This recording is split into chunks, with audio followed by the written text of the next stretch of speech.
Hi guys, welcome to the channel. In today's video, I'm going to show you how you can post reel to story. So before getting into this video, must subscribe to our YouTube channel and click on the bell icon. So the first step you simply need to do is to open Instagram. So here you can see my Instagram profile.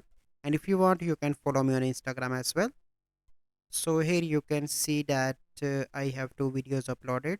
These are reels. So you simply need to click on that and click on this share icon and click on add to story. So now you can see that it is added, and if you want you can make it bigger by clicking on the screen by with the help of your two fingers. So let me show you. Okay, and after that you need to click on the share and click on share. So this is the process by which you can add reel to Insta story. So I hope you find this video helpful. If you find this video helpful, must like this video, subscribe to our YouTube channel for future videos. We'll see you in the next video. Thank you. Have a good day.